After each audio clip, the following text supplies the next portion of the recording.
On the cellular level, I mean, it's also been proven that these cells, these trillions of cells that compose who we are, have individual, let's say, little houses of consciousness too. They're all connected, but they have their own little story going on too. Okay, and this frequency, how does the energy get into the body? Well, I mean, the cells are the smallest things going. Somehow, this frequency, this energy, is imbued into the body, and then life is there. Okay? Unless it's explained another way, but I believe I'm on the right track here. I may not be as eloquent as needed. However, it's been easily examined, you know, in scientific experiments where if you are in a chaotic state, you emit a lower form of energy.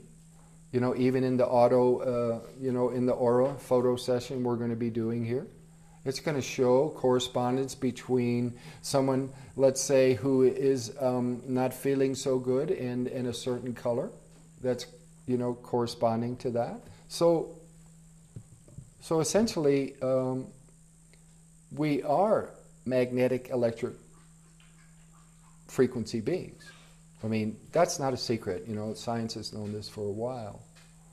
So, you know, you can see certain things going on from a magnetic electric standpoint, and me, I more feel it. I'm not as visual as I can feel it. I'm very sensitive and perceptive to feeling the inner energy matrix of you know, the people who I'm engaging with.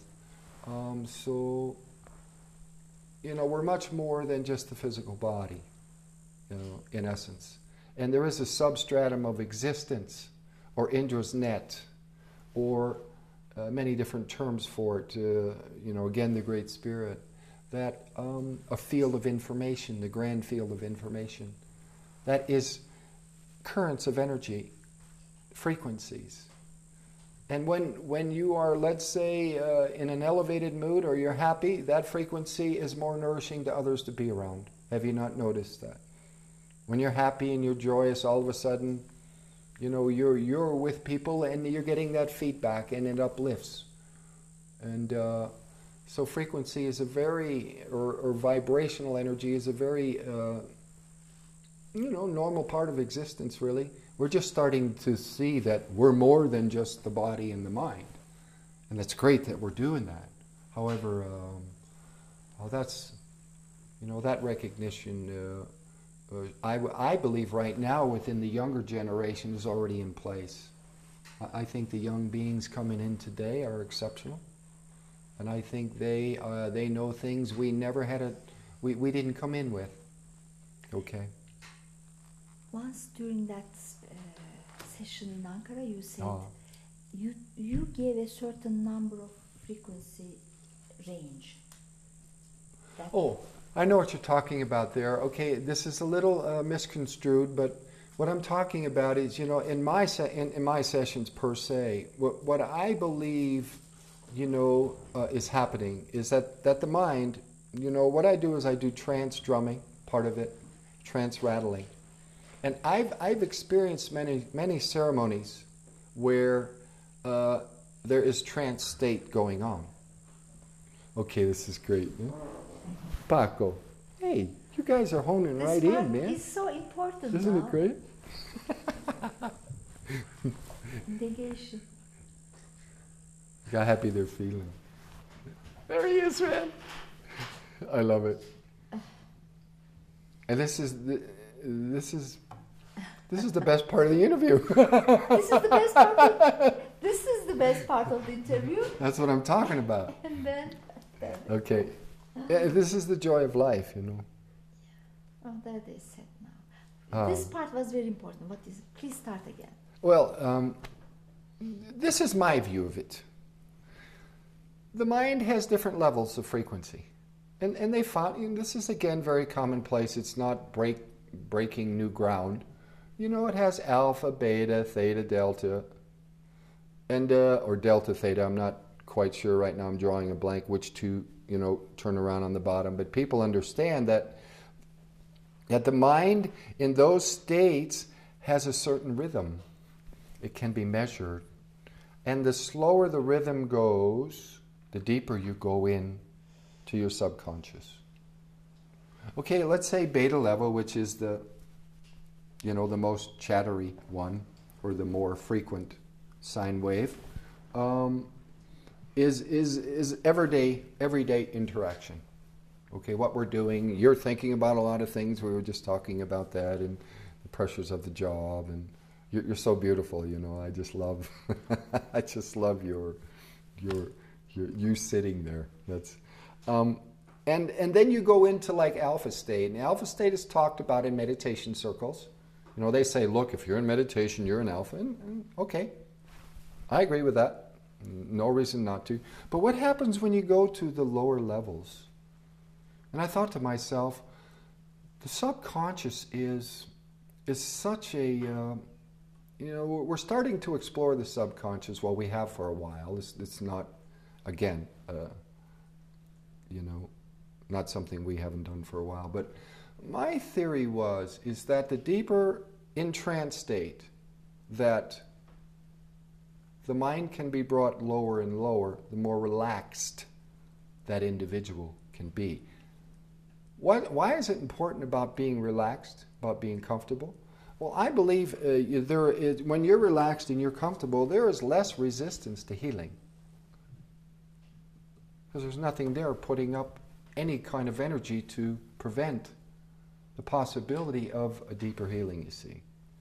So I believe that the degree of the healing is the degree of the receptivity. So when you go lower in this trance state, let's say, or in the mind rhythms, when you go lower, you become more receptive because there's less resistance to the actual healing itself. You get closer to that intuitive intelligence of the body that knows what to do anyhow. And now everything's out of the way. All the conflicts out of the way, all the stories out of the way, all the energy patterns. All of a sudden you're just there and, you're there where receptivity, who you are, or really, nothing is in conflict. So for me, and other people have proven this. I guess I could talk about Felicitas Goodman, who in Kalimunge. She's an archaeologist. She died in her 90s, and she took trance drumming and trance rattling to universities in Europe. I believe Vienna was one, and she had them measure what would happen if this particular cadence of rattling would happen for a period of time. They actually measured the mind rhythms, and they found that there was a relationship between the cadence of the rattle or the drum and what was happening in the mind. It was actually going deeper and deeper and deeper. So I thought to myself, well, I should use this in my healings. So I do. So what happens for me in my presentation of it is, and it could be totally different than someone else, and I'm sure there are healers out there now that are going, this guy's crazy, and that's okay. I don't mind that either. I believe, with a certain period of time of the cadence in the rattle, the mind slows down. And with the slowing down of that cadence and that rattle, that individual becomes more receptive. Okay? Becomes more relaxed. Certain occasions, that's all you need is to be relaxed and the healing's over.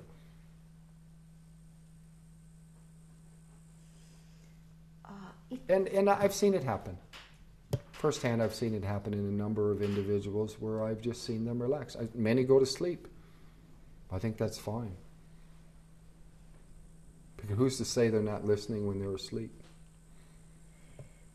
For many people, it seems it's physically impossible. But there's something wrong with an organ, and instantaneously we are saying that the organ heals itself instantaneously, or in a very short time.